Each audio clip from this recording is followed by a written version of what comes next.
O Show. This is the Big O Show. This is the Big O Show.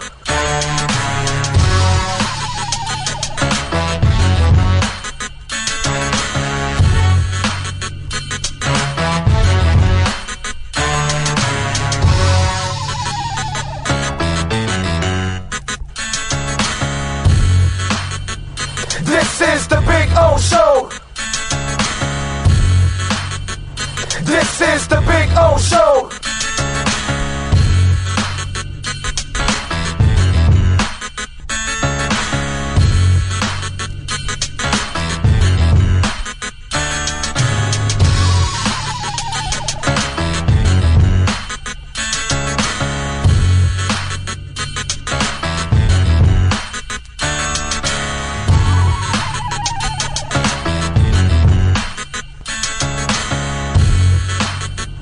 This is the Big O Show.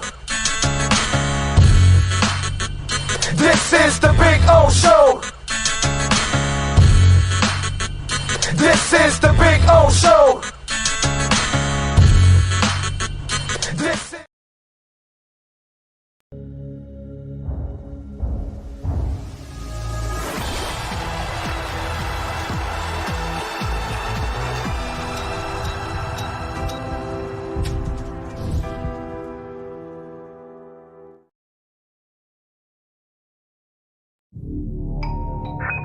I think I know what this is.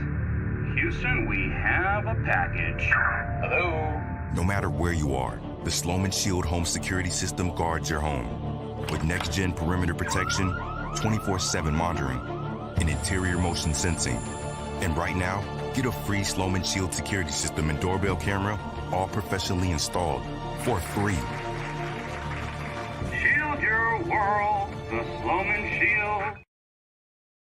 For over 16 years, EJDconstruction.com has provided South Florida residents quality craftsmanship, accurate project management, and exceptional service. That's why EJDconstruction.com is an A-rated member of Angie's List and the Better Business Bureau. When you're looking for the right custom home builder for additions or home remodeling, please call my friend Eric at 305-433-4843. That's 305-433-4843 for EJDconstruction.com.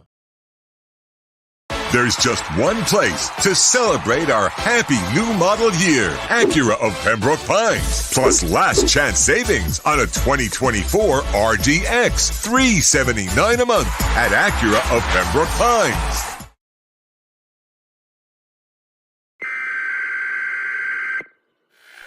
We interrupt this program to bring you a special report. Miles an hour, that's a Category 4 hurricane. 3 deaths are reported in Florida after more than 24 were killed in the Caribbean. This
Welcome to Caneswear.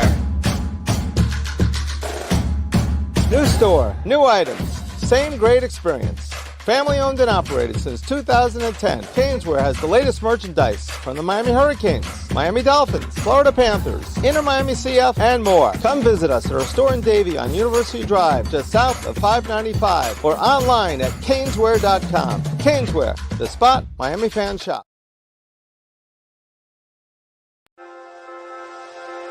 Hi, this is Jeff Welt from Welt & Rayom.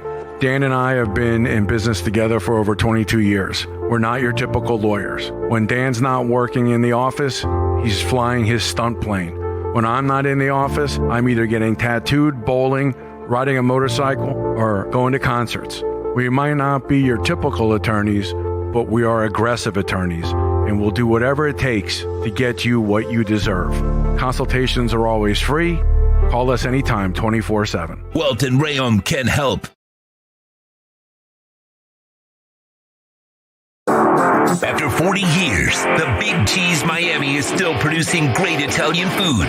They started in 1984. Since then, they've been winning awards while being voted the best inexpensive Italian restaurant in Miami. Visit them for great food, amazing service. Witness the decades of Canes memories. The walls are like a Miami Hurricanes Hall of Fame. The Big Cheese delivers anything on its menu or party platter menu to your home, office, or even a park for a picnic.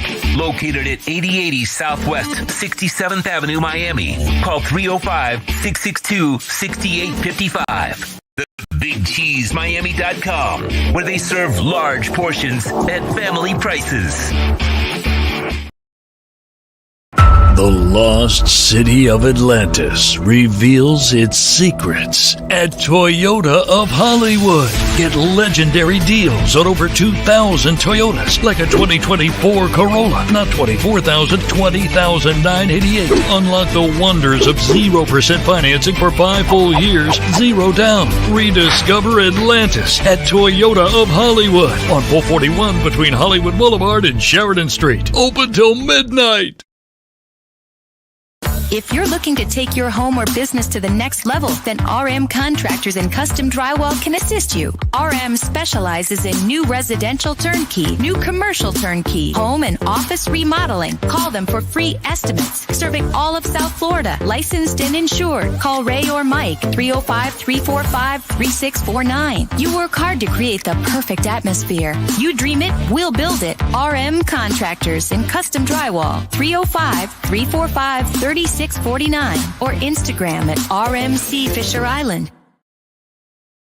The viewpoint, statements, or beliefs expressed on the following program by the host, guests, or callers are not necessarily the opinions of FantasyXS.com, Media Group Inc. ownership, management, sponsors, or website.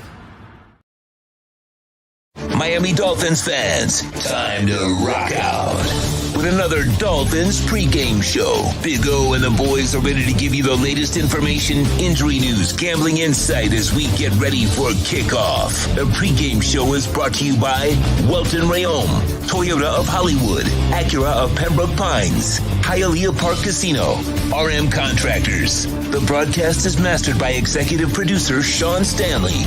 Here's your host, the Big O, Orlando Alzugari.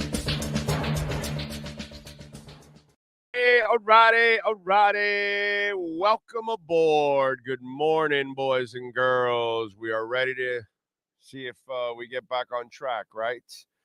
Dolphins favored by 4 against the Cardinals. The over and under is 46. They are back. What do we get today? That's kind of the question. You know what I'm saying? It's hard to. I'm excited. You know, yesterday I was at Boat Campers there in Fort Lauderdale. I went to the fan get together and saw a whole bunch of folks out there, which was cool to meet a lot of folks out there that support the show. And I mean, the place was absolutely jam packed. I was sporting my my Tua jersey, which it's a lot looser now. You know, when you go from the 280s to the 230s. Clothes get loose on you, you know what I'm saying? So that was pretty cool. That was the first time I put on my Tua jersey in a couple of months, maybe even longer. I don't know. It's been a while since I put on that Tua jersey. But anyway, so it was cool. Had a good time yesterday, and I mean, that place had 400 or 500 easy Dolphin fans packing it. It was really, really cool. A lot of fans that were from out of town. Met some even from Mexico, from Ireland. One of our listeners from Ireland catches the show all the time, which is really, really cool. That was awesome yesterday.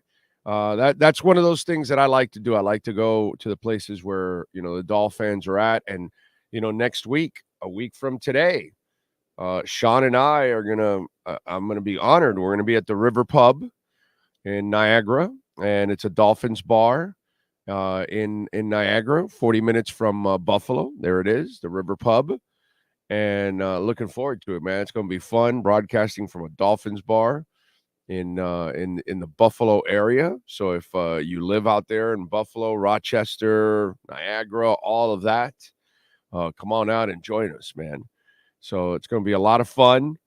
There's excitement.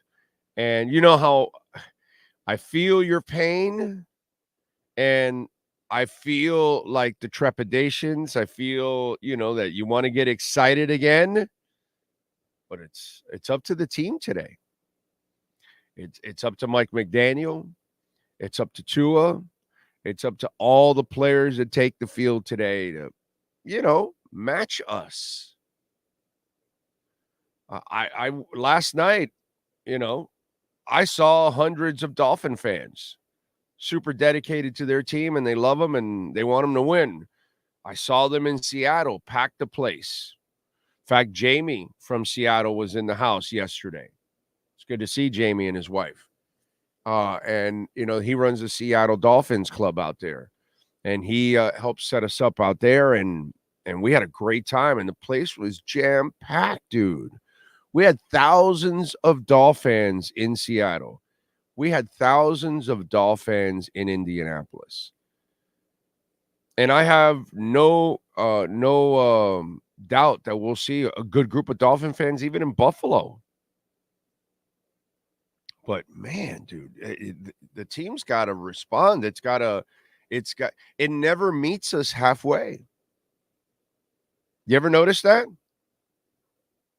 I mean, that's the problem with this franchise for 40 years. They never. It's funny how sometimes people give the Dolphin base some shit when we're a hell of a lot stronger than the Dolphins. Period. Dolphins are much bigger winners than the Dolphin players and the Dolphin organization. They respond better than the Dolphins ever have. There's no reason to see what I saw yesterday at Bo Campers. If I'm going to be honest, there's no reason for all the thousands of fans that went to Seattle. The team doesn't deserve this. That's why you people are amazing.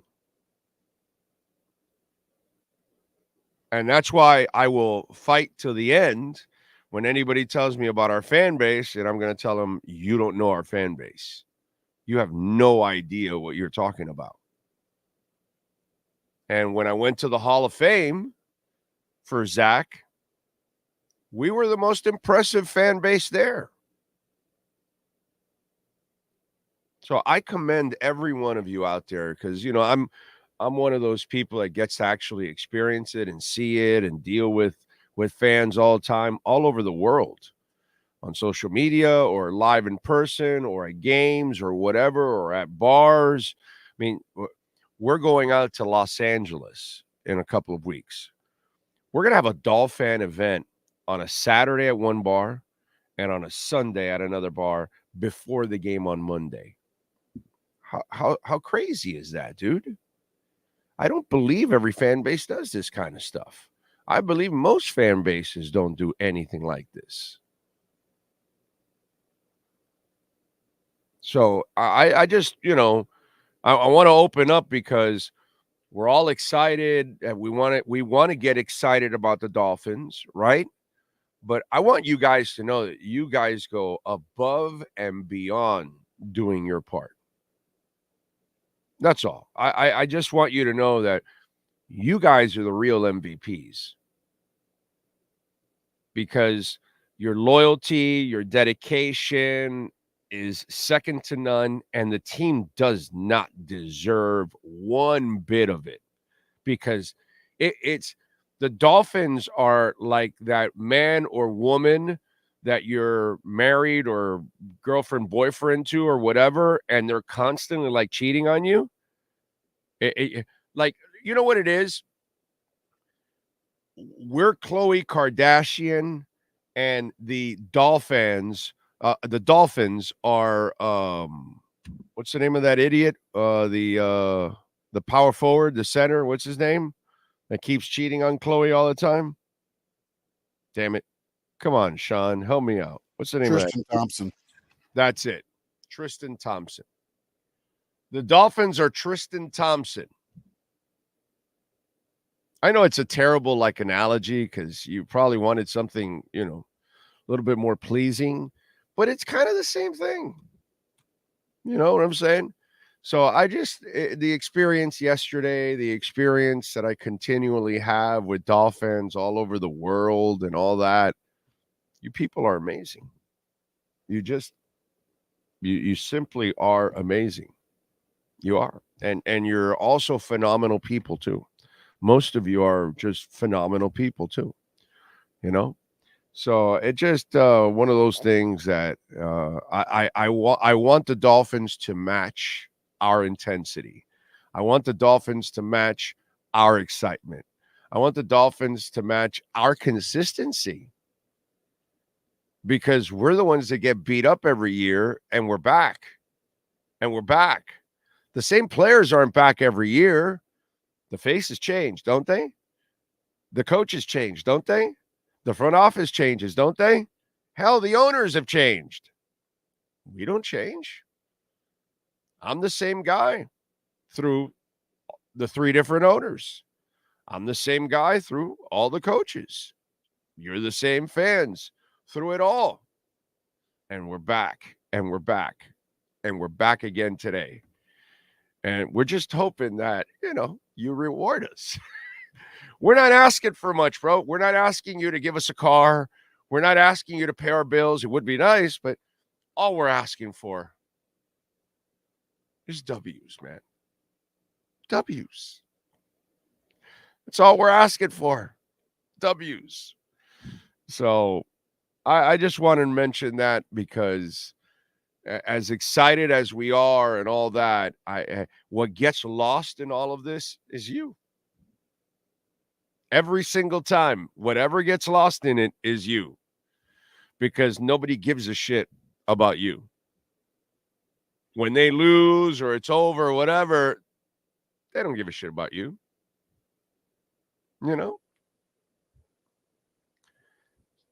But I do. Because I feel the same pain. And I feel the few moments of excitement that you get. I get those few moments too. But overall, the pain has just flooded the excitement. And we want to move on from that. It would be nice. It would be nice. All right. The great Sean Stanley is, of course, mastering the program. Of course, Alarmo is ready to go. He's pumped up. He's got his arm up. I hope you guys are ready to go. And hopefully we can get a big victory today and get back on track. It would be really, really nice if they can do that. Cheetah, by the way, had a foot injury. He's playing. So just he was on the injury report. We'll see. What else do we have? Kader Kohu's out with the neck. Zach Sealer, orbital fracture. I got to say something, and I said a little bit of it yesterday quickly on the post-game show for the Canes. And by the way, if you didn't catch the post-game show, please watch it, hit the like button, all that good stuff, get the algorithms going. We really appreciate that. How does Zach Sealer end up with an orbital fracture in practice?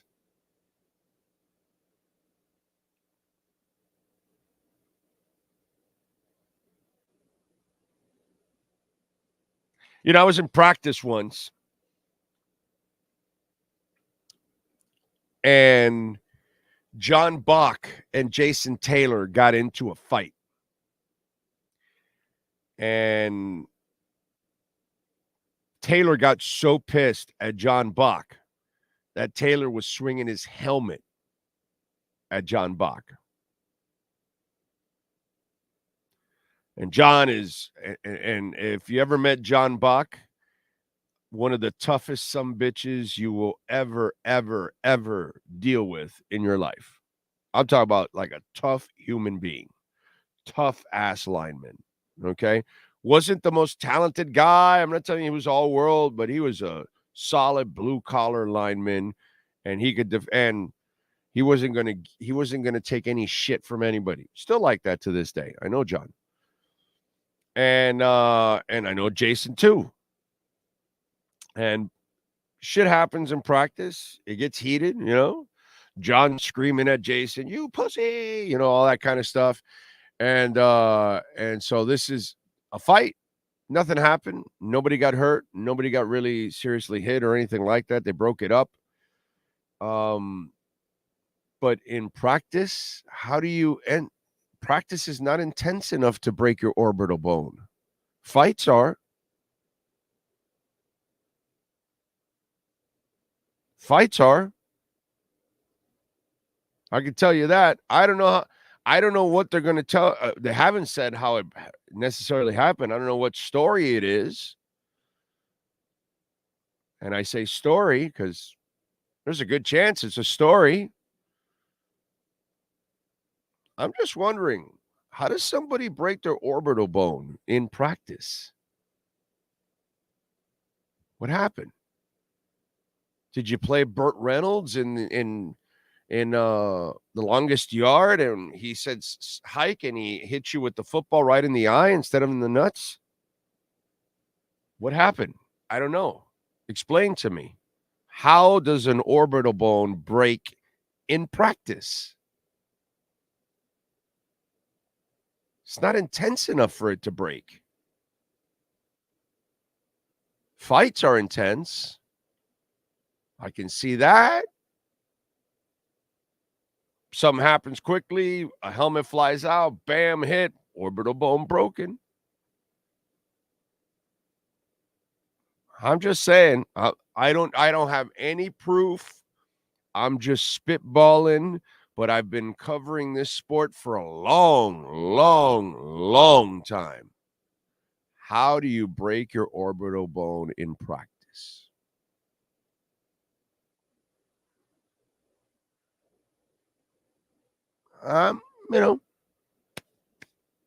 Just going to throw it out there.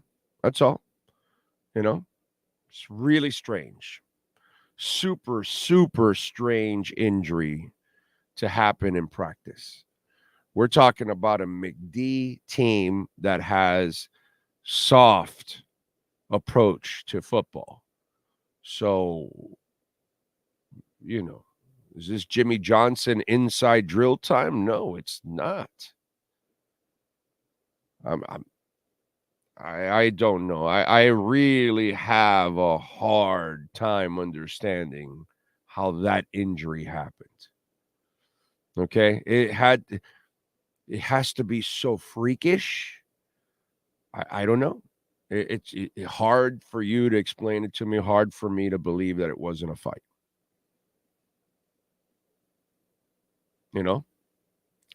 Just saying. So, True Fin Fan, thank you for the love on the super chat. Remember, you can always make a donation, Cash App, Venmo, or PayPal. Okay, because we do have PayPal. People have mentioned it because they're overseas and they can't make donations, and they want to make donations on Cash App or Venmo. They can't. So PayPal, you can, anywhere in the world, anywhere in the country. So you can also make donations. And thank you all out there for, you guys brought it up. So we created the billboard for it for PayPal. So you can scan it there, use your phone if you want to make a donation to the show, Cash App, Venmo, or PayPal. Anyway, we do that because, again, we love the super chats, but stinking YouTube steals 30%. So True Fin Fan says, I call bullshit on the Sealer report. It smells like it. I have to say it smells like it. Smells badly. And another one from True Fin Fan reeks of Romanowski versus Williams to me. Yeah. I remember Romanowski talking about how he broke Dave Meggett's fingers in a pile. And I have the soundbite. I don't know if I could find it. I could try to find it for one moment to see if I could somehow end up with it, because I know it's a soundbite that I've played in the past, and it's literally Bill Romanowski explaining how he broke a player's fingers in a pile.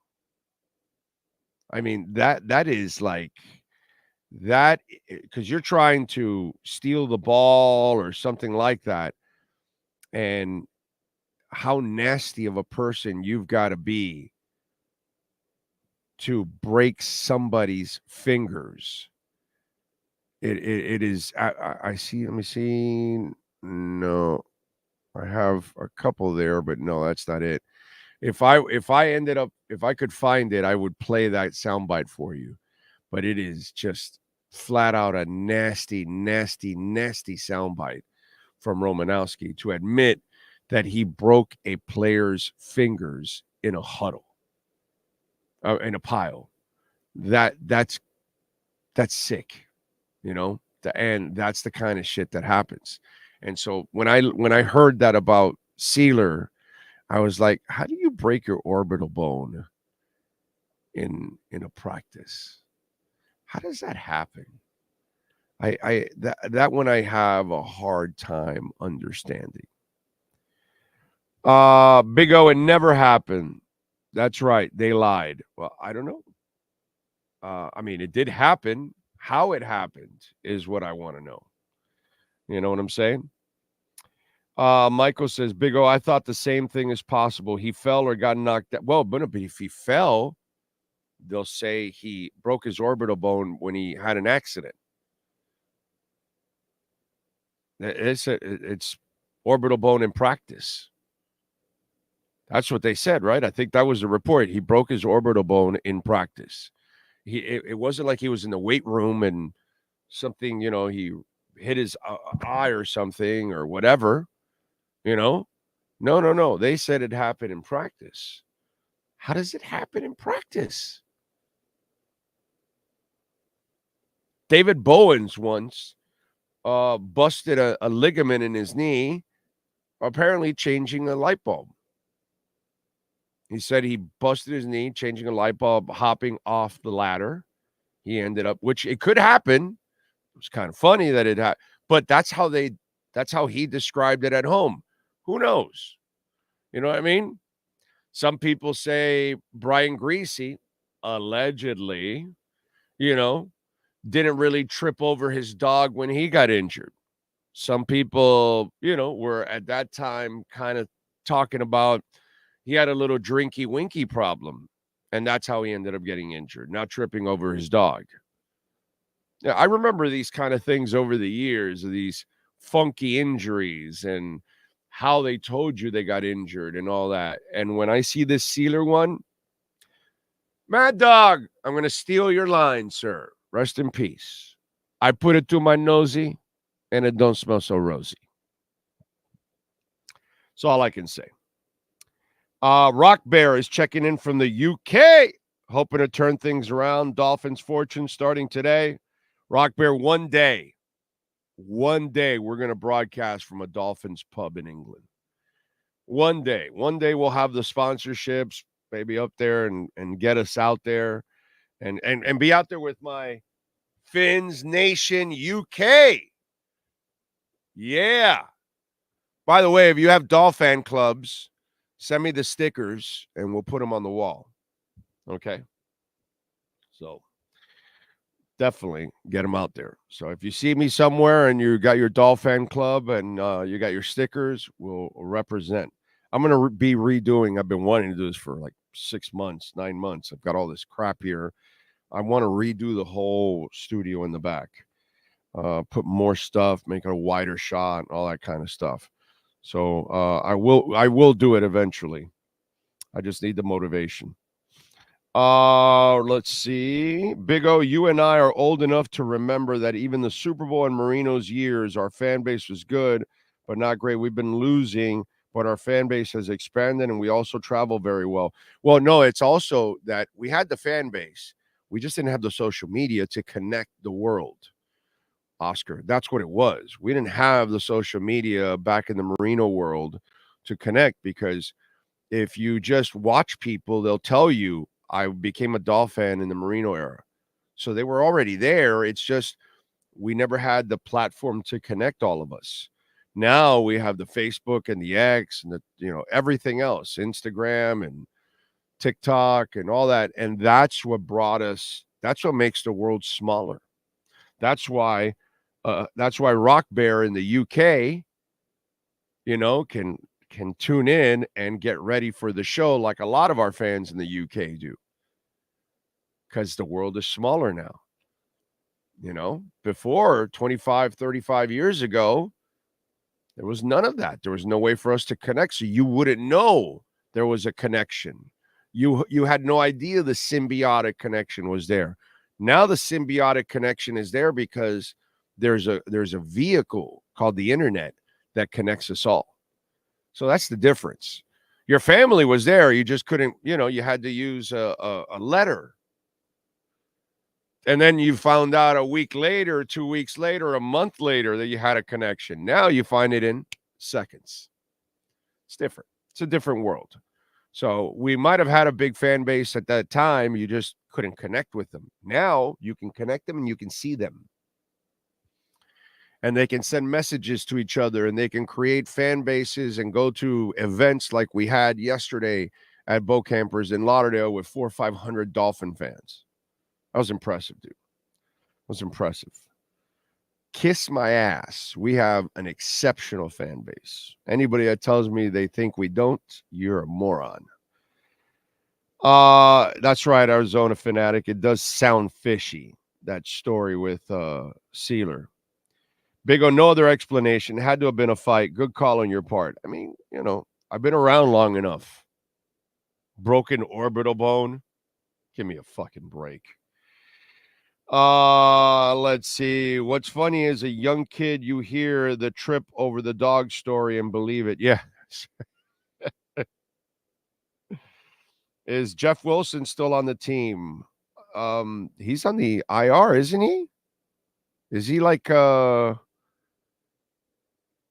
is he injured, right? Is that what it is? Did he get injured? Let's have a clean game, no dumb mistakes. I agree. Do you remember when Laramie Tunsil injured his ankle slipping in the shower? Gase wanted nothing to do answering the question about the incident. Exactly. That's how it goes, man. Jay Gelfin is number one, I see, on the chat board today. And Timothy Eason and Robert Lund, I see. Ryan A.P. Ragin is in. I'll see you, Ragin. I'll see you, Lisa, next week. Eric Scott. Steven says, hopefully Coach McDumbass can coach a good game, and Tua needs to take command of the offense and do whatever he wants, because he needs to understand he has no coach and he needs to call his own play. Well, that's not going to happen. He's not going to be calling his own plays. Yes, sir, Sean. Wilson's, I don't believe he's on the IR because he was inactive last week. He was on the inactives last week. All so right. We'll see, but I don't think he's on the IR. I mean, once Jalen Wright really established himself, what do you need? What do you need Jeff Wilson for? You know what I mean? That's it. It's too much already. You have too many backs. You have a fullback and 3 running backs. It's just too many already at that point. So, yeah, I guess inactive is what it is, not an injury with him. Either way, you won't catch much. You know what I need? I need to see Jalen Wright more and early. Not in the second half like you did last week. Let's talk a little. This is the moment for Mike McDaniel.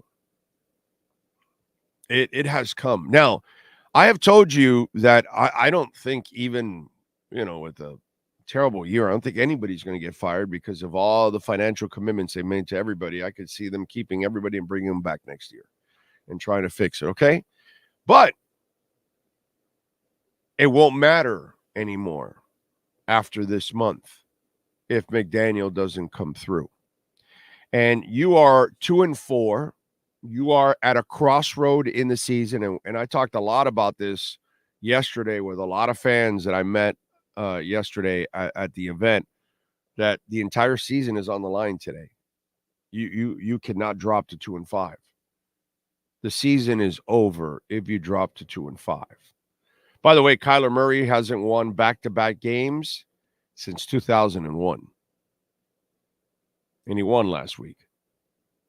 This is something he has not done. He hasn't won back-to-back games in years. So you're Miami. Yes, sir. 21, not 01. 21. Yeah, 2021. Yeah, no, he hasn't been around that long. 2021. So you think about that.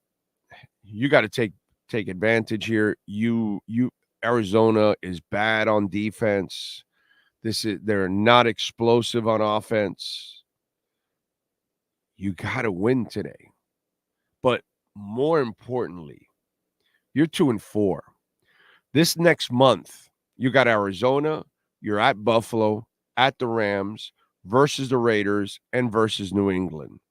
I got to tell you something. You can't go no less than 4-1 in the stretch. The Buffalo loss, I can chalk that up because you haven't proven that you can beat Buffalo yet. So I'm not going to ask you to demand that. But you know what I am going to demand? A win today, a win against the Rams, a win against the Raiders, and a win against New England. Very winnable games coming up. You go 4-1, you're 6-5. You got 6 games left. It's a possibility of winning 12. You're not going to win 12. But my point is, you can set yourself up to win 10 or 11. But again, you don't have a lot of room for error, and you got to stop giving games away. And Mike McDaniel has a team that is much more talented than 2-4, even with injuries. Mike McDaniel has constantly proven he's one of the worst game day coaches in the NFL. He is one of the worst game day coaches in Dolphin history. It is time to grow up. It is time to start winning. It is time to start performing at the level that the talent is. Maybe it's better than what we expect. Last 2 weeks, you've been able to run the ball. I expect you to run the ball a lot today again. Start to develop an attitude, start to develop continuity, start to develop some trust in your players. This is a huge, huge ass 5 weeks for Mike McDaniel. Today is a day that you have to win. You lose today, guaranteed the season is over. You are not coming back from 2-5 because you don't have the coach to come back from 2-5. But if the coach is ever going to start to show you some life, now's the time, dude. Mike, when are you going to get focused on what you have to do? When are you going to maximize the talent you have? We already know you can't assess quarterbacks. That is, forget it. Money in the bank. You had Skyler with you for 2+ years, and he played like dog shit. And you couldn't find a backup quarterback in the offseason. Sorry. You went to go sign Tim Boyle. And give me a break, Skyler Huntley. Or what is it? Tyler Huntley, I'm sorry. Snoop Huntley. That's a joke. Come on, Tim Boyle, Snoop Huntley. That's a joke. It's an absolute joke that you actually like. These are the quarterbacks that you had for the Dolphin Nation. That's disgusting, dude. Disgusting. Come on. A gimmick quarterback and another guy that can't pass for shit. It is time for Mike McDaniel to step up. Bottom line. And he has yet to ever do that. So it's really hard to expect it. But if you're going to make this a season, a 4-1 stretch in the next 5 is what you must do. All right, Sean, what do you got for us? Inactives are in. Kader Kohu, Jeff Wilson, Storm Duck, Mohamed Kamara, Andrew Meyer, Tanner Connor, Zach Sealer. Those are your inactives for the Miami Dolphins taking on the Arizona Cardinals. No surprises. No surprises whatsoever. So that's how it goes. Let's see. Big O, you must have a closet for all the baseball caps you own. I thought I owned a lot of them. Yeah. By the way, I switched it up today. You know, Bitcoin's been very good to me, right? And, you know, it is aqua and orange. And so since I figure, you know, a real winner is Bitcoin, you know, from 16,000, we're headed to 70 and we're going to go over 100,000 soon. So I figured, let me bring the Bitcoin juju, right? And I said, you know, it's aqua and orange. This is Dolphin colors. So I figured I'd bring the Bitcoin juju because I've tried the Dolphin hats and they haven't worked. Tried all kinds of things. I'm trying. Got my Dolphin wristband and everything. I don't know. I'm trying. So we'll see what happens here if we could get it done. But I figured if I can bring the Bitcoin juju to it, that would be awesome. And here we go. So if they win, you know that this is the hat we're going to wear every week now. If a big play is called back due to a Julian Hill holding penalty, McDaniel should be fired immediately. They don't bench the kid at all, man. And I like him, but Jesus, you got to have some repercussions for screw-ups. The Dolphin fans are one of the biggest in the NFL worldwide. The people who say otherwise, kiss my ass, win, lose, or tie. I'm a Dolphin till I die. That's right, true Fin fan. Gary Samich says, amen. Oh, thank you, sir. Did the Hurricanes win last night? Yes, Tommy, you should check out the post-game show and hit the like button. Everybody should, let it roll there. While you're watching the Dolphins game, turn on the Hurricanes post-game show, turn off the volume, hit the like button, let it roll. There you go. All of you do that. Gets it even more views and all that. Better for us. There was a time in the 80s when you could pay for a service that would pipe in Dolphin games to your phone using a special phone number, not streaming actual phone numbers. You'd sit old style cord phone. Yeah, I know. I remember that. And there was also that number you would call to get the scores, right? What was that number? God, I wonder if I could remember that number. I wonder if it's still active. Pablo says, I believe that Tua will bring a little bit more synchronicity to our offense, but I don't believe we won't come in and play lights out. Rust is expected. Well, we'll see. I mean, can you guarantee that Tyreek's going to hang on to all the footballs?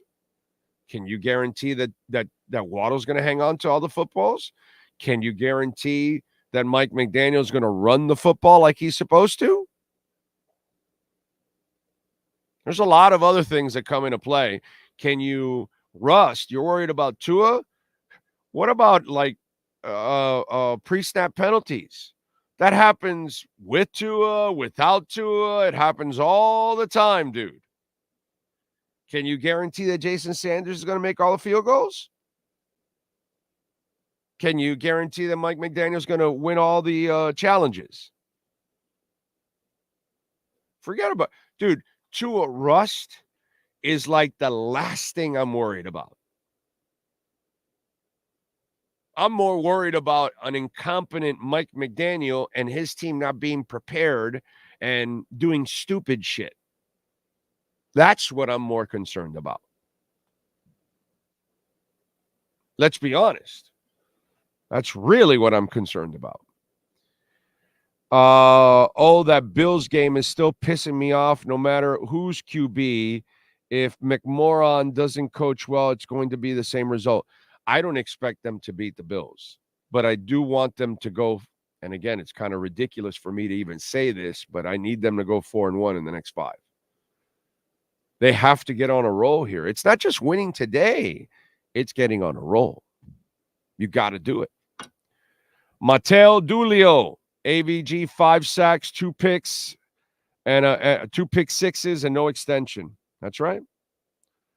That's right. You are correct, sir. You are correct. Greg Sashi, thank you, sir, for the love on Venmo.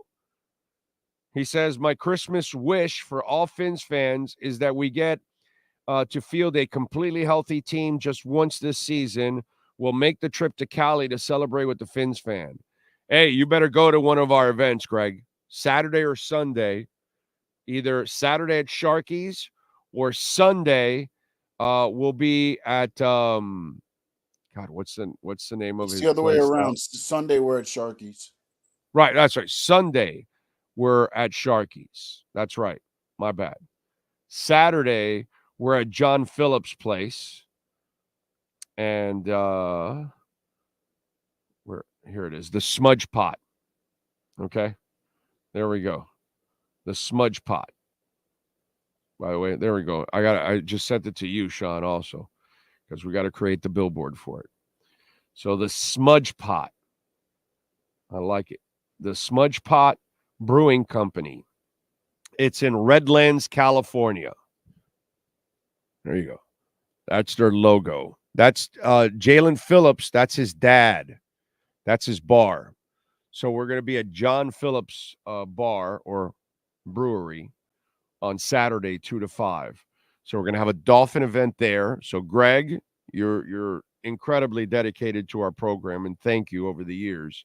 Appreciate you. Love to meet you, bro. So come on out to Smudge Pot on Saturday, 2 to 5, or Sharky's on Sunday, both Dolphin events if you're going to California. All right. Monday night, we're going to be in studio doing our pre and post because it's a late night, and I think it's the best thing that we do overall. Since we have the 2 events, Saturday and Sunday, I think that'll be cool. That'll be better. So thank you, Greg. Appreciate you. Mateo, thank you. Chris Z, thank you for the super chat. He says, let's be honest, Big O, today is likely to be a mess. Oh, man, I am hoping that's not the case, my friend. I'm hoping that's not the case. Okay? I'm hoping for a good game today. I am not expecting a mess. I am expecting a desperation performance from a team that needs to be its best. Okay? Secondary, front 7, offensive line, wide receivers. You got your quarterback back. You've gone through hell without your quarterback now for a month. You know what life is without a quarterback. You know how hard it is. Okay? You haven't been able to muster much. One victory without him. I mean, if you haven't learned your lesson by now, when are you going to learn your lesson as a football team? So do the best you can on the offensive line. Call the best game you can. I'm expecting a team that has to play with a ton of energy today because they got their guy back and they're home and they should have a great vibe. And it's not like the stadium's going to be filled with Cardinals fans. It's not like Cardinals fans travel. Everything is there for you. So I understand that you can expect a mess if you want. I'm expecting a team that should be really, really hungry for a great performance. And, maybe, you know what, Sean? I guess give me a BAF. Maybe I deserve the BAF, but I expect a team that is desperately out there to put together a good performance today. Like, release all the frustrations of the last month without your quarterback. If that doesn't happen, then give me the blind ass fan alert. Blind ass fan alert. Look out, everyone. We've got a blind ass fan coming through.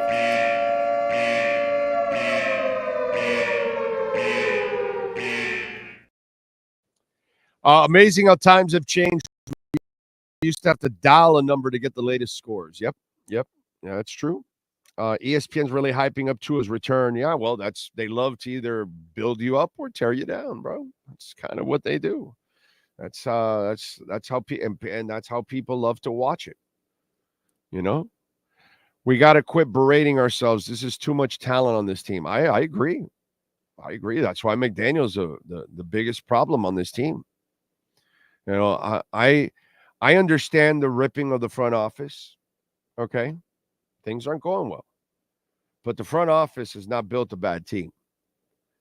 They hired a bad coach. I'm sorry. I got to call it like I see it. And Mike McDaniel is a bad coach. A bad coach. And bad meaning bad, not bad meaning good. Just to steal a little Run DMC.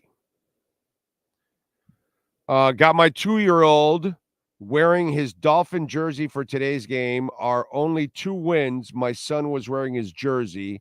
Fins for the win. Oh, well, there you go, Vic. You've got the key. Your kid is the key. The E-Dude says they have to remember that they are not the football equivalent of the Panthers. If they get off to a slow start, they won't be able to come back. It's just fine. Just win today, bro. Just win today. The Cardinals have fans. Yeah, they probably have 2 or 3. We have one of them that listens to our show. Damn Big O giving himself the BAF. Hey, I'm not perfect. I'm going to make plenty of mistakes. I'm going to be right. I'm going to be wrong. And I'm going to be a blind ass fan too. Let's see. What's the over and under with whiteout screens today now that McDumbass has Tua back? 5-10. This should be the reset game for the Dolphins. I hope so, Walter. If the Dolphins win today, all of our major sports teams in Miami would be 5-0 this weekend. Did not know that. Did not realize that. Oh, this team is starting to act similar to what has happened to FSU, that they lost their QB and everything went to crap. Well, we're going to find that out now. So we'll see. For Tua. So Tua makes his return. And the question is,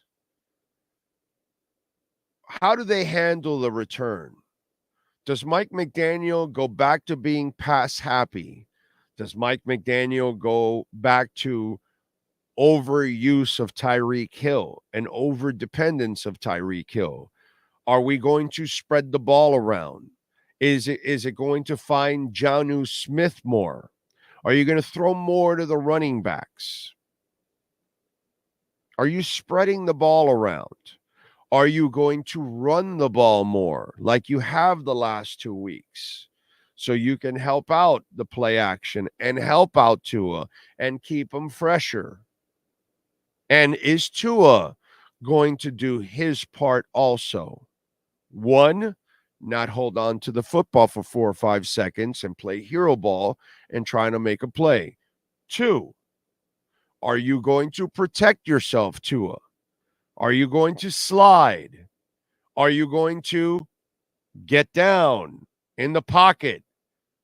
Do not try to get fancy back there. If you're going to get sacked, protect yourself and cradle yourself and take the sack. Don't try to throw the ball out of bounds when you're off balance and you're throwing a pick six for a touchdown and you're doing stupid things because you try too hard. So are you going to play within your limits? Every quarterback has limits. Dan Marino knew he wasn't going to outrun anybody. So he knew that if the slide one step one way or the other didn't buy him the half second, he was going down or he was going to throw it away. But he knew he wasn't going to do anything else and try to get cute and break tackles and take on tacklers or tackle somebody that intercepted him. He was never going to do any of that stupid shit. So with Tua's return comes responsibility. Responsibility from the head coach, responsibility from the players around him, and especially responsibility from Tua Tagovailoa. That's the only way this return means anything. That's the only way you maximize this return.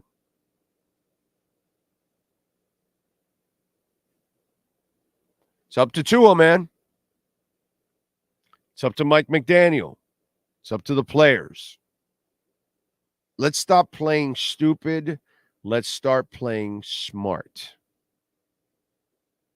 That's what you've got to do if you're the Miami Dolphins now. Let's handle this situation and this return the smart way, and everybody can have success, including, we'll bring it full circle, the people that have suffered the most, the fans, not the players, not the front office, and not even the ownership. Do you know why? Ownership hasn't been around longer than I have. None of the coaches have been around longer than I have. None of the players will ever be around longer than I have. Okay? None of the media relations people in the Dolphin organization have been around longer than I have. Okay? So I've been around longer than all of them. I outlast all of them, just like all of you pretty much outlast all of them. We're here constantly. Get it? Others come and go. We stay here. We're here all the time. This is our house.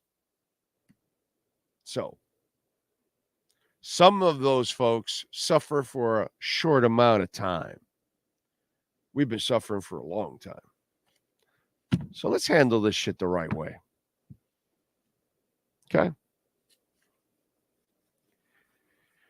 You got the inactives, as Sean told you. Kader Kohu is out. Jeff Wilson Jr., no surprise. Storm Duck, no surprise.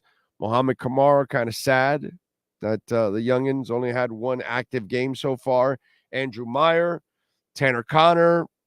I don't know what Tanner Connor is doing on this team. I don't know why he's been stealing a roster spot for 3 years.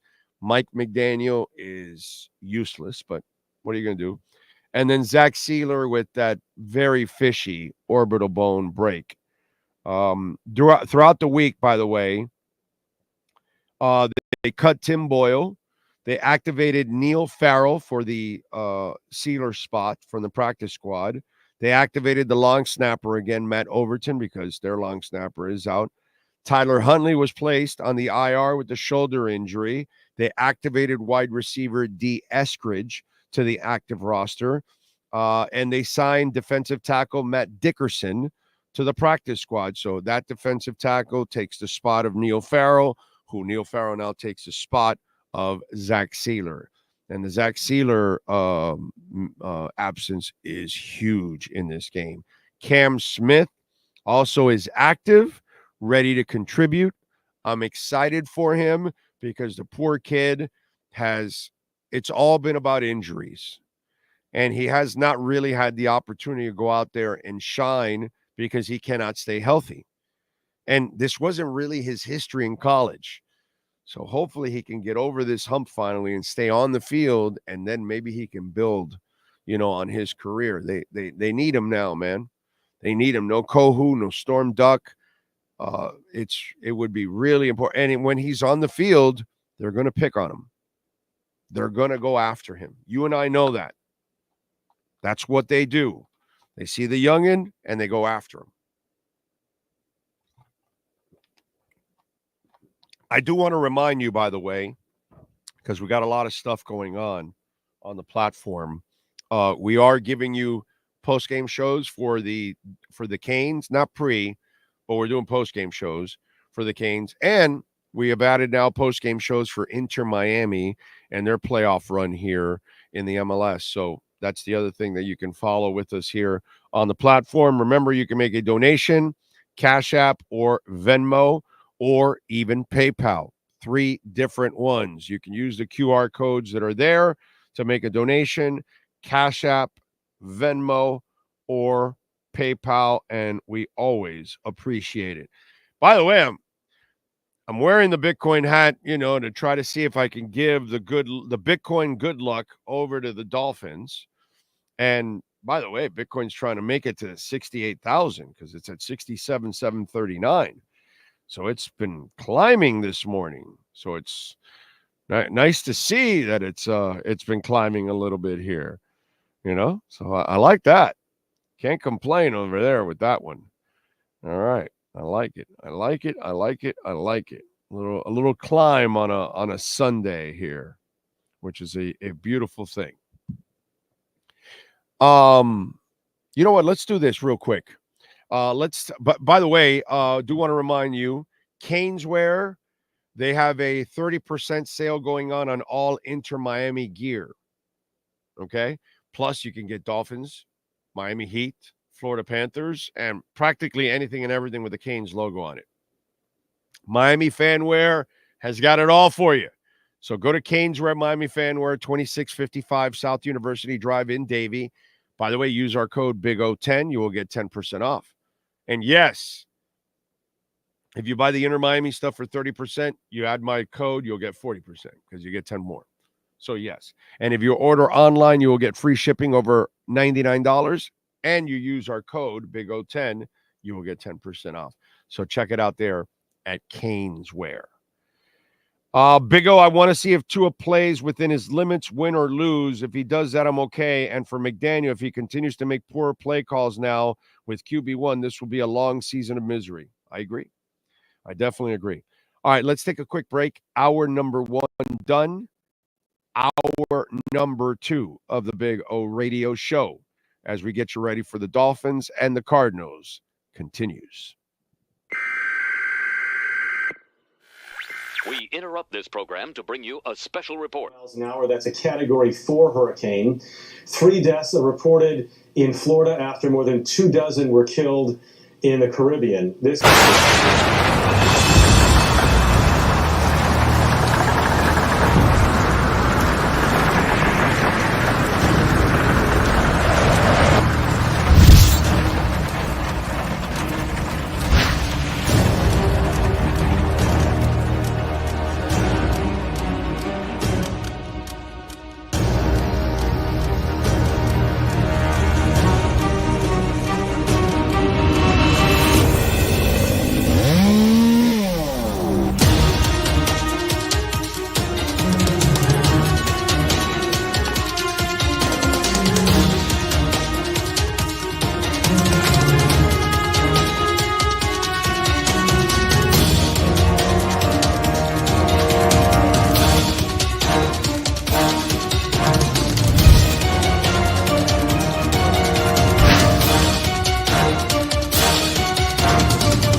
40 years, the Big Cheese Miami is still producing great Italian food.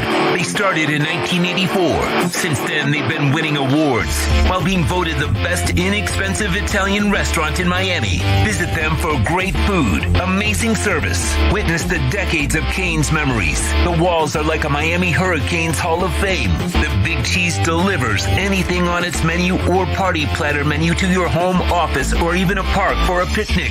Located at 8080 Southwest 67th Avenue, Miami. Call 305-662-6855. TheBigCheeseMiami.com, where they serve large portions at family prices.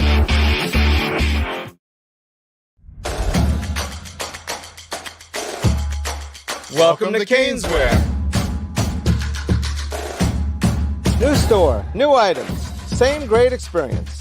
Family owned and operated since 2010, Caneswear has the latest merchandise from the Miami Hurricanes, Miami Dolphins, Florida Panthers, Inter-Miami CF, and more. Come visit us at our store in Davie on University Drive, just south of 595, or online at caneswear.com. Caneswear, the spot Miami fans shop. If you're looking to take your home or business to the next level, then RM Contractors and Custom Drywall can assist you. RM specializes in new residential turnkey, new commercial turnkey, home and office remodeling. Call them for free estimates. Serving all of South Florida, licensed and insured. Call Ray or Mike, 305-345-3649. You work hard to create the perfect atmosphere. You dream it, we'll build it. RM Contractors and Custom Drywall, 305-345-3649. Or Instagram at RMC Fisher Island. The viewpoint statements or beliefs expressed on the following program by the host, guests, or callers are not necessarily the opinions of FantasyXS.com, Media Group Inc. ownership, management, sponsors, or website. Miami Dolphins fans, time to rock out with another Dolphins pregame show. Big O and the boys are ready to give you the latest information, injury news, gambling insight as we get ready for kickoff. The pregame show is brought to you by Welton Rayome, Toyota of Hollywood, Acura of Pembroke Pines, Hialeah Park Casino, RM Contractors. The broadcast is mastered by executive producer Sean Stanley. Here's your host, the Big O, Orlando Alzugari. Hey, alrighty, hour number 2. Thank you all for tuning in. Thank you all for supporting the platform. And please, please, please, please hit the hell out of the like button. It is very important you hit the like button and support the show. That gets the algorithms going, gets other Dolphins knowing about the show. And, of course, hitting that like button always is great. And support our amazing sponsors. People like Welt and Rayome, Jeff Welt and Daniel Rayome. And folks, I know some of us in Florida have dealt with some storms. You've been dealing with Helene or with Milton or any of the damages from any of the other storms. Please call Welt and Rayome if these insurance companies are not responding the way they should, which we know that happens a lot. Call Jeff Welt and Daniel Rayome. They will get them straightened out. 954-966-4646. Bankruptcy, condo damage, criminal defense, business owner claims, personal injury.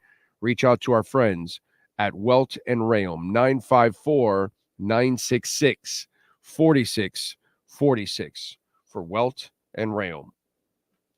Tua is the poster child for concussions now.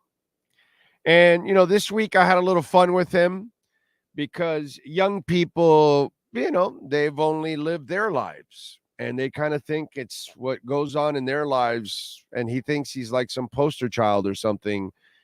This week, he even said, well, we don't view boxers and hockey players the same way. And actually we do, Tua. Talked about that this week. Tua showed a lot of ignorance with his whole concussion bullshit. That he thinks that all of a sudden he's frustrated because he's become the poster child. Well, that's your fault, dude. Don't blame anybody else but yourself, dude. When you had all those concussions a couple of years ago, I had the answer for you. I told you get rid of the damn football. What'd you do the next year? You got rid of the football. You had no concussions. All of a sudden, you got cocky, you lost weight, and you thought you were a football player again. Why? Because your bell hadn't been rung, and then you went and did something stupid again. So for an incredibly smart dude, you do a lot of stupid things on the field. You're off balance, trying to throw out of bounds. Stupid. Holding the ball for 4 to 5 seconds. Stupid. Taking on tacklers. Stupid. So it's up to you, Tua. You want to stop being... How about being the poster child for stupid? That's what you are, dude. You're not the poster child for concussions. No, dude. Jim McMahon is that poster child. Steve Young was that poster child. We have plenty of those people. You're just in line. You're just part of a long line behind Jordan Reed, behind all kinds of people, my man. What's happened to you is nothing special. You're no different. You're not new. You're just the latest flavor. That's all. And there's 33 of them. There's all kinds of flavors. Don't worry about it. You're just the latest one in a long list of concussed players in sports. Period. End of story.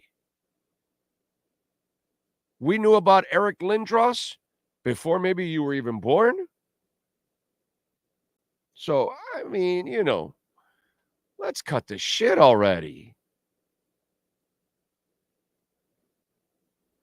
And the woe is me stuff, go somewhere else with that shit. You've brought this on to yourself, brother. And you're the one that doesn't learn. It's your ignorance that keeps injuring you.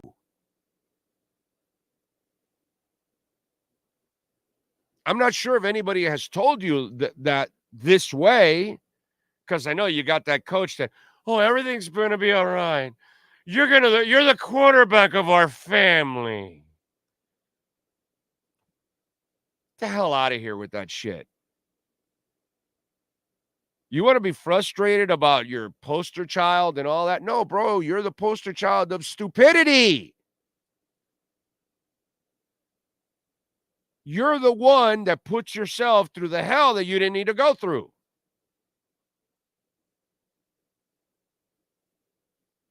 Don't hold the ball for 5 seconds. Don't take on tacklers. Play the game the way it's supposed to be played for people like you. People like you that cannot move. Marino, Peyton Manning, Drew Brees. There's lots of people like you. Those guys were shit athletes. They couldn't move. They're not football players. Dan Marino, not a football player. Just a passer, bro. Just a passer. That's it. Nothing more. Drew Brees, just a passer. I'm not asking him to run the hurdles. I'm not asking him to tackle anybody. I'm not asking him to do any kind of athletic thing. The only thing Drew Brees can do is pass the ball, and that's it. He can't run. He can't tackle. He can't do shit, just like this guy. This guy couldn't do shit either. This guy was a statue, and he's still the greatest. Because that's all he needed right there. You see that? That's all. That thing right there. Oh, I'm sorry. There. That's all he needed. That arm. That's it. Those eyes. That's all. That's all we need from you, dude. Use your head. Get rid of the football. Don't take hits. Stop being stupid. This guy was far from stupid. This guy didn't want to get hit. This guy hated to get hit. This guy would rip his offensive lineman if he was getting hit. And then this guy was the offensive lineman's greatest friend because he never held on to the football. Wow, Dan never gets sacked. That offensive line is awesome. No, dude, it's Dan's awesome. He would get rid of the football a lot. Okay? Yeah, the offensive line did their job sometimes, especially the left side. But more often than not, it was Marino's quick release. He never had Joe Montana's line or Troy Aikman's line or Bob Greasy's line, or he never had any of that, Marino. Just let's get that shit straight. Because Greasy's line protected him and ran the ball. That's why the line was great. Joe Montana's line protected him and ran the ball. That's why their line was great. Troy Aikman's line protected him and ran the ball. Marino's line kind of protected him, never ran the ball. That's why the line wasn't great. When you have a great line, it can do whatever it wants, protect and run. Was that Marino's thing? No, it wasn't. So he got rid of the football. He wasn't stupid. So you want to stop being the poster child of stupid, not concussions? Do your job, Tua. Don't do more. No one's asking you to be Josh Allen because that's not who you are. No one's asking you to be Lamar Jackson. That's not who you are. You're better than both of them at passing the ball. They have to run in order to be effective quarterbacks because they're not great passers. You're a great passer, just like Marino, just like Breeze, just like any of those guys. Do play the game within your limits. And if everyone else does their job, you'll win. But if everyone else doesn't do their job, it's not going to be on you why you lost. It's going to be on the team. But if you go out and try to do more than you should, you will end up in the hospital like you always do.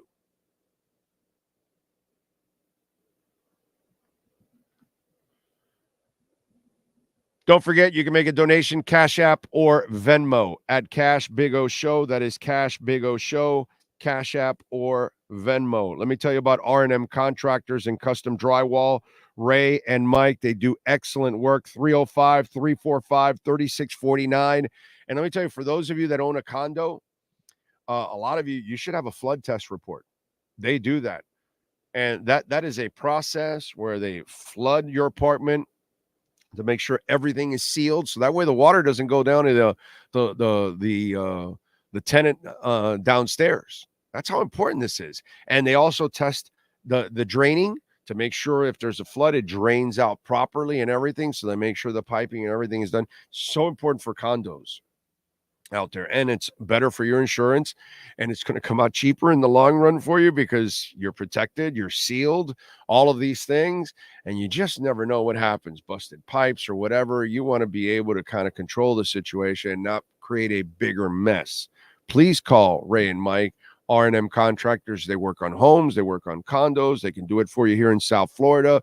305-345-3649. Complete remodel, kitchen upgrades with appliances, bathroom upgrades, floor restoration, drywall, by the way, level 5 finish to take it to the highest level. R&M Contractors. Call Ray or Mike now. 305-345-3649. Let's see what else. A win would feel like a miraculous achievement at this point, but we have the home field advantage, and Arizona's on a short week after Monday night. Dude, there's no excuses today. None. You're the better team, win. Period. You're the better team, win. I'm tired of it already, I'm tired of McDaniel. I'm tired of him, period, already, as it is. He has no room for error. It's not like I'm measuring him already. He's a failure in my eyes already. He's not the guy. But I would love to be proven wrong. And he's got to get it done. But, we'll see. I'm just I'm just tired of McDaniel, to be quite honest. I think he's as incompetent as it gets. Players are going to have to overcome his inadequacies. Biggest says, moved from Miami 2 years ago, so my only way to hear about the Fins is through here. Thank you, sir. Appreciate the support. I think McDaniel could be a good head coach. He can build a staff that is above average. He just needs to give up play calling duties and challenges and improve the underperforming coaches, tight ends. I disagree with you. Nothing about him says good head coach. Nothing. There is nothing. I don't find anything so far. He's not a good play caller. He's not a good head coach. He has no feel for the game. I'm sorry, dude. I don't see anything. He's a nice guy, really good human being. That's about it. He's a play designer. I don't see anything else, dude. He doesn't even know what a quarterback looks like. He had Skylar Thompson around him for 2+ years, and that guy couldn't play. And he's still on the team right now. Tanner Connor, why is he on the team? I disagree with you completely. I haven't seen anything about Mike McDaniel that says head coach now. Nothing. There is not one redeeming quality I want about him as a head coach. Not one, dude. Disagree with you completely. But I couldn't be more off his bandwagon. You know what I'm saying? Tua has to play well today, get that ball out decisively and quickly. He should do that every week. Every week and every down. I need to ask those who were there, did Marino usually have no. He had a great left side of the line. He had a great center for a short time with Stevenson, but once Stevenson was gone, he had an average center in Tim Ruddy, not a great center, an average center. And the right side of the line was never anything special. They can't run. Offensive line, like I just said, an offensive line that is special is one that can pass block and run block. If you can't do both, then you're not a great offensive line. There's nothing great about. The only thing great around Marino were the receivers, Clayton and Duper. Tight ends were never great. Running backs were never great. The running game was never great. The offensive line was never great. Nothing was ever great around Marino except the two receivers. That's it. I'm just being honest, dude. I can't imagine Marino charging at Lawrence Taylor for a first. Yeah. It's I'll get you next time. That's all. There's no reason to go. I don't want Dan tackling anybody. I don't need him tackling anybody. Yeah, I'm with you, George. Let's hope McDaniel doesn't screw this one up. I'm with you. Absolutely nothing about McDaniel makes him a good head coach. There's not one thing. Not one thing, dude. That's the sad part. Just do your job, Tua, and for God's sake, put your ego in your back pocket and let the playmakers do their thing.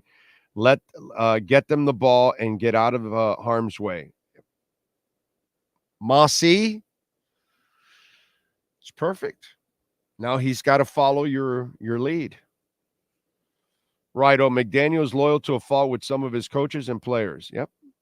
I didn't like the McDaniel hire, period. He's just too nice, and that usually doesn't get you a Super Bowl. I really hope we continue to stay balanced and not expect to drop back 90% of the time. That'll be interesting today. Roman Reigns says playing scrambled eggs for brain slides today. It's up to him if he wants to scramble his brains, dude. You know? Nobody else. None of it is happening by free. The only one was Milano. The only one where he pushes him and he's off balance and then he hits his head, right? But if he would have had the jiu-jitsu training, as you're going back, you're already getting yourself prepared to roll. I know because I took judo and I've explained that. And that has stuck with me even in my old age of rolling. So he would have been able to roll off the Milano one, but he didn't have that training then at that point because he could have been rolling backwards because that's how they teach you. Once you've lost your balance, you're supposed to immediately default to rolling and breaking your fall because that's what it's all about. It's about, sometimes it's not even rolling. Sometimes it's just like a cradle. They teach you to either roll or a cradle to break the fall. I know because I took judo to orange belt, so I know.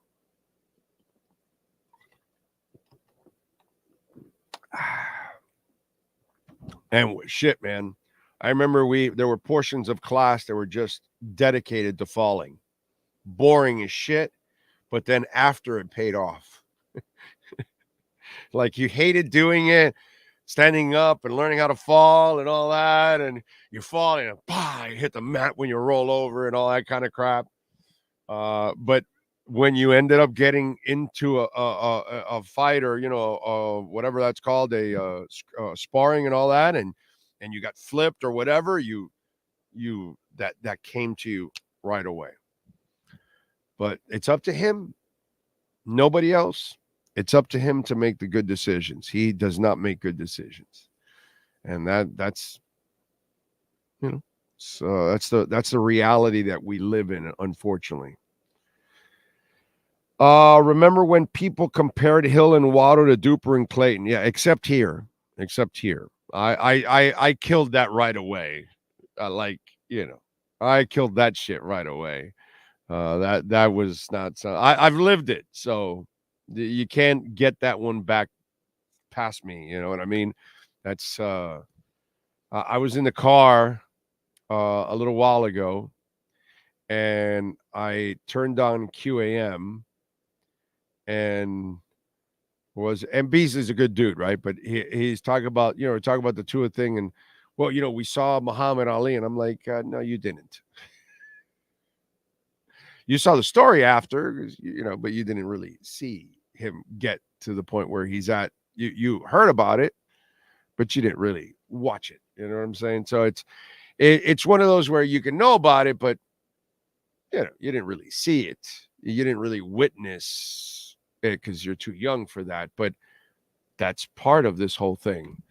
The history of all of this has been going on for a long time, dude. It's been going on for a long time, and we've watched people make stupid decisions. And Muhammad Ali was stupid, just like Tua does stupid shit. Muhammad Ali had no business doing rope-a-dope. None. He was too good for that. It was like he was laughing at people, like, you can hit me. All right, you're done? All right, now let me kick your ass. Why'd you do that? And if he didn't do that, he's probably still living and being the most colorful person in the history of the game. He would have still been colorful at this point. He would have been one of the best broadcasters ever because he would have been so fun to listen to. And because he was stupid, he brought that onto himself. I mean, we all do things. How did I get to almost 290 pounds? Being stupid. We all do stupid things, dude. But we got to acknowledge it. If we're not honest with ourselves and say, well, you're weighing 287 pounds or 89 or 85 or whatever because you're stupid, because you're eating a lot of shit. Right? So you better start losing some weight or you're going to die pretty quickly. Stop being stupid. Don't eat a hot dog in the panhandle. See, I do a lot of stupid things, but at least I admit I'm stupid. Okay, I did this. I gotta stop doing this. It's up to the person. And it's up to the person before it's too late. And so let's hope that Tua has learned his lesson because we're almost too late. We're getting there.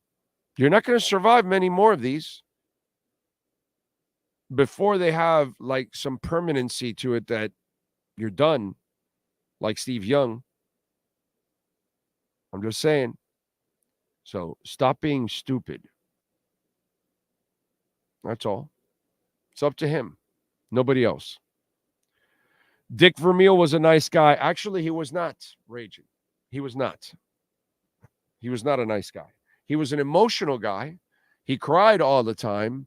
He was a hard ass. In fact, let me see. Let's see. The memory sometimes helps me. Sometimes Rams players complain about long Vermeil practices. Here you go. I remember the story. Players tell Vermeil to lighten up practices. It wasn't exactly a mutiny, but St. Louis Rams players have asked Dick Vermeil to lighten up practices and meetings. Broadcast reports this weekend said the Rams were threatening a mutiny against Vermeil for his notoriously long practices and meetings. That didn't happen, but unhappiness with the workload was part of the discussion. Players only meeting Friday and again on Monday. After Monday's discussion, Vermeil was called in to hear the players' complaints. He said there might be room for compromise. I'm not going to jeopardize what it takes to have them prepared to play, but there's always things you can adjust to, he said. After their worst loss in 50 years, the Washington Redskins finally fed up with kicker. Okay, that went up. Okay. So Vermeil was an emotional person, Raging.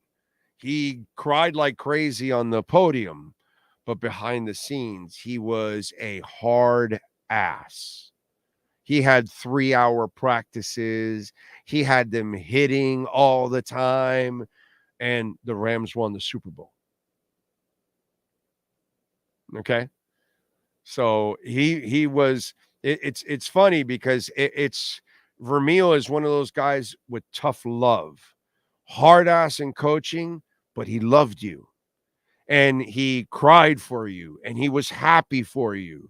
But when you had to practice, you had to practice. When you had to go to a meeting, you must be diligent, and you must be paying attention in a meeting. So when he took over the Rams, he was hard-nosed with them because he had learned his lesson from the Eagles. And in the Eagles, he had success, but he had the ultimate failure in losing in the Super Bowl. And emotionally for him, that was a problem for him, that he wore all his emotions on his sleeve. And he was a guy that took losses personally. And so that's what you saw publicly. You saw emotion from Dick Vermeil, but don't mistake that emotion for softness. Okay? No.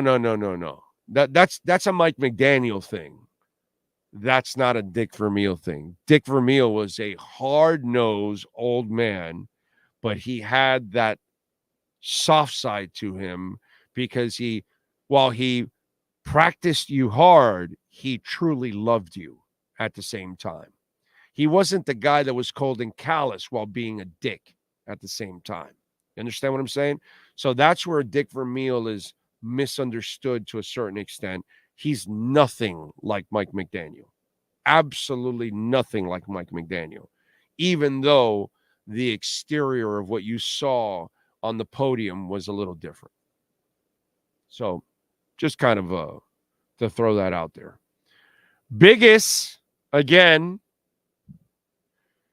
I don't want to say the second part of your name because, I do throw some bad words out there once in a while, but, that one's kind of a little raw there. But anyways, thank you for the super chat.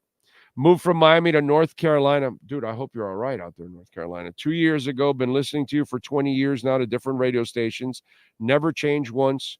Why always the top go to no filter? Thank you, sir.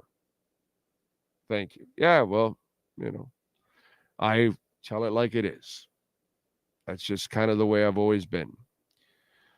The Marx Brothers just didn't drop. Yeah, no, they don't. That's why when you ever mention Tyreek and Waddle, don't. Like I said, as I've even have fun. The game is on the line. You're throwing into the end zone. Forget the Marks brothers. Do you want Tyreek or Oronde Gadsden? That's it. The conversation's over. Not one Dolphin with intelligence picks Tyreek over Oronde Gadsden in the end zone with the game on the line. Not one. And if you do, you're an idiot. That's all. Game on the line. I'm throwing into the end zone. I'm going to Oronde Gadsden every day of the week and twice on Sundays. And Tyreek is way more talented. But game on the line, clutch. Of course, you're going to take Mark Clayton and Mark Duper over Tyreek. That's easy. I'm going to take Irving Fryer over Tyreek. I'm going to take Oronde Gadsden in one play, game on the line, over Tyreek. Forget comparing Tyreek and Waddle to the Marks brothers. Tyreek and Waddle don't compare to some other guys in the history of the Miami Dolphins. And let's not even talk Paul Warfield. I'm not even going to insult Paul Warfield by putting Tyreek or Waddle in the same sentence with Paul Warfield. Okay? I'm not even going to do that because Paul Warfield is way above Tyreek and Waddle. Like way above those guys. It's not, those guys will never be Paul Warfield. Ever be with Paul Warfield. And Waddle's got a long career left ahead of him, and I can guarantee you he'll never be Mark Clayton, and he'll never, ever be Paul Warfield. Ever. Ever. They're going to be good. Never those guys. Dungy is nice, but wants playing out there too. Yeah. Dungy also had the nice but hard ass type of approach. Yes, he also that's a good one. That's a good one. I'm glad to be a representative of the last great generation. IDE rather be 46 now than 26 or under now. Yeah, it's now this generation is kind of weak. These players today could not handle shoeless training camps. No. Most players can't handle shoeless training camps nowadays. No, it's a different game. It's a different game. Right, O.J. McDuffie, another one. Game on the line. Who do you want, O.J. McDuffie or Tyreek Hill? It's not even close, dude. It's not even close. It's not even close. O.J. McDuffie doesn't drop passes. O.J. McDuffie drop passes? Do you know O.J. McDuffie? It's toughest son of a bitch I've seen in a wide receiver. Are you kidding me? Yeah, no. Yeah. Let's see. Marino is a great example of why you don't want a QB to elevate everybody home. Marino was so good, he elevated a bad team. Yeah. Greg says Warfield was my first favorite Dolphin. You got good taste, man. Come on, Greg. Warfield is that's perfection. You know what I'm saying? Oronde Gadsden all day. Of course, dude. I'll take Oronde Gadsden with one hand over Tyreek Hill in two hands. That's how much I trust OG. Okay? Yeah, Nat Moore too. Nat Moore is super clutch. Jesus Christ. That's my favorite receiver of all time. So I'm biased. I know he's not the best Dolphin receiver of all time. I get all of that. But I am a huge Nat Moore guy. That's my guy. That's the complete human being, the complete professional, the complete professional football player, everything. Nat Moore was a receiver. He was a football player. He was a leader. He was a winner. Is still all of those things. Like Nat Moore to me, it encompasses the perfect just player, person, everything, dude. Everything about Nat Moore is just, you know what I'm saying? Just perfect, man. Perfect. So that's why in Nat Moore, it's not so much, not only about him being a great player for the Dolphins and their history, but just great at everything. Great teammate, great leader, great winner, just everything, man. Everything. The guy excels at everything. I could never be half the person that guy is. You know what I'm saying? That's how I feel about Nat Moore. That's why he's my favorite. I'm late to the chat, but today's athlete is soft compared to the ones in the 60s, to the 80s, and even the 90s. Yes, sir. Yes, sir. Yes, sir. Durio Harris, huh, George? You like Durio? He was solid. No doubt about that. Good afternoon, Big O and Sean. I see Tua refused to wear the Guardian cap. Very ignorant, but that's been his MO. The Guardian cap isn't going to protect you in everything, but you should wear it. Achan's wearing it. It could protect you in any little way. Do it. You need protection as much as possible. So I don't get it. He has this ego and this thing about that, he's going to be viewed as soft or something like that. And dude, you're a quarterback. Who views quarterbacks like most quarterbacks you don't view as tough guys? Like, you do that with Josh Allen because he has to run and take on tacklers, and that's his game, dude. He can't make a living from the pocket. He's not a good enough passer. Just like Lamar Jackson, they have to run. They can't make a living from the pocket. If they do, they'd be out of the league pretty much. Because they can't do it. So it's fine. We're good with players, with quarterbacks that are just passers. But he has this thing like he views it like some kind of a negative or something, some kind of an insult, or, if I put on the Guardian cap, that shows me some weakness or something. Dude, you're a quarterback. You're just a passer. It's not a weakness thing. It's the reality. We don't need Joe Flacco running around anywhere. Just find a player to throw it to and throw it, and that's it. Your job's done.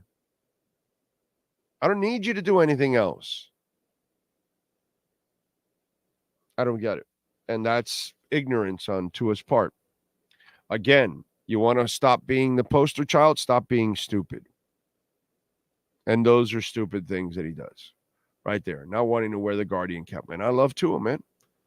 I'm a big Tua believer. Everybody knows that. I am convinced this guy can be a hell of a player in this league. But if you don't want to carry yourself the right way, you're not going to last long in this league because your body's not built for it, dude. Wake the hell up and understand that you're not a football player. Protect yourself. Jalen Wright. Folks, I need to see Jalen Wright here in this first quarter. Again, we get back to McD and his, emotionally soft ways.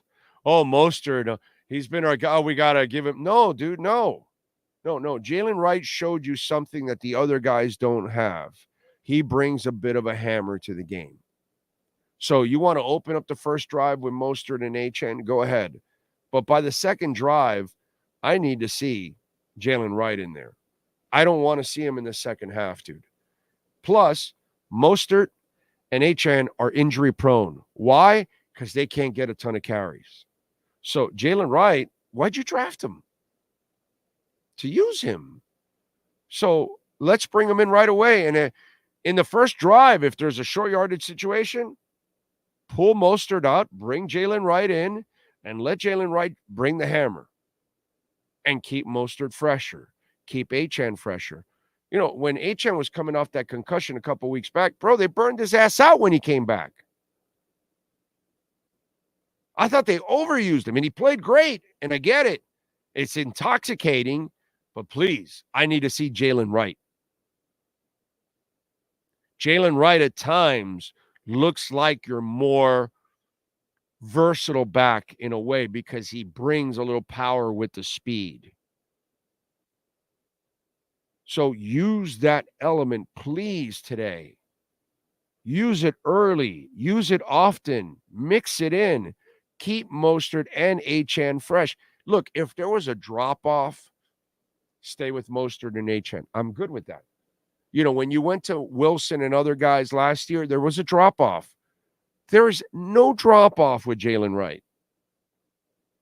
Sometimes you're better in between the tackles with Jalen Wright. Am I right or wrong? I'm right, Jalen. So please, Mike McDaniel, not only run the ball today to help your quarterback, but I want to see Jalen Wright be part of that running game today. And I want to see it early and often. Remember, donation, Cash App, Venmo, or PayPal. We've got all the QR codes there. Sean will show them to you. True Fin Fan, thank you for the donation again. Who do you think was Marino's favorite receiver? Clayton? I think Clayton was his favorite receiver. I don't know if he'll tell you that. I don't know if it was, but I'm going to go Clayton. Slight edge, because I know he loved Duper too. Dude, Jimmy Cephalo was clutch. He caught everything you threw to him. Joe Rose, Dan Johnson, Bruce Hardy. They all caught their passes. Tony Nathan. There was a lot of people who had good hands around Marino. Doria Harris. A lot of people. But I'll say Clayton if I had to take because he could make those big acrobatic catches in the air and stuff like that. So he had a little more range than everybody else. So I'll say Clayton. That'll be my guess. Yeah, Todd. I believe Jalen Wright is a complete back too. Yeah. I don't think he had a favorite tight end until Keith Jackson. Then he had a dynamic tight end. So I think Keith, who rarely ever practiced throughout the week, but he played his ass off on Sundays. He could play, man. That was fun when we had Keith Jackson here for Marino. That was fun. That was fun. That would be the guy that I would go to say that Marino probably enjoyed throwing more to because there was yak after that. You know, Keith was a hell of an athlete, man. That was a fun tight end to watch, Keith Jackson. I love Randy McMichael. I thought Joe Rose had terrific hands, and Dan Johnson and Bruce Hardy. Those guys caught everything that Marino threw their way. It was like a three-headed monster. Wasn't really a number one guy, but it was like a rotation of guys, and they were all solid.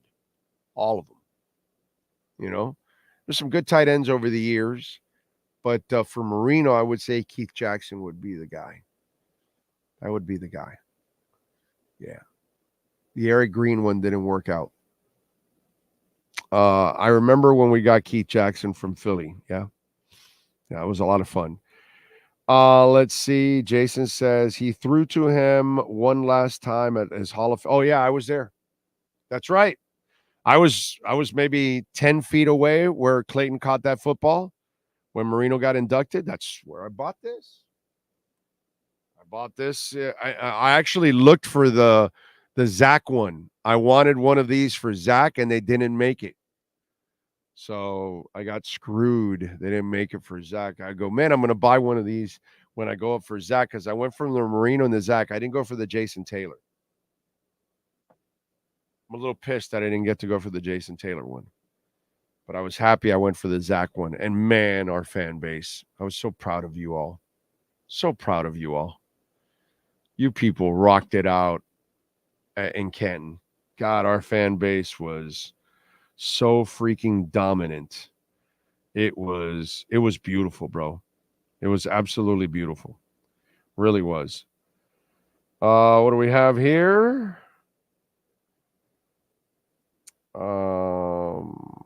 What do we got? George Gutierrez. Thank you, sir, for the love on Cash App. For the man, love your show. No BS stance. Thank you. Very nice of you, George Gutierrez. Remember, Cash App or Venmo at Cash Big O Show. That is Cash Big O Show, Cash App or Venmo or PayPal. That's right. You can use the QR code there to make a donation, and we always appreciate that. Thank you, George. Thank you very much. There we go. There you go. Ray's at the game. Ray Martinez from R&M Contractors just sent me a pic.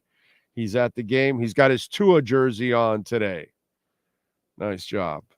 Nice job. Good stuff, man. We need a win today, man. We need a win in a big time way. Let's hope so. We're going to be back for the post-game show immediately when the game ends.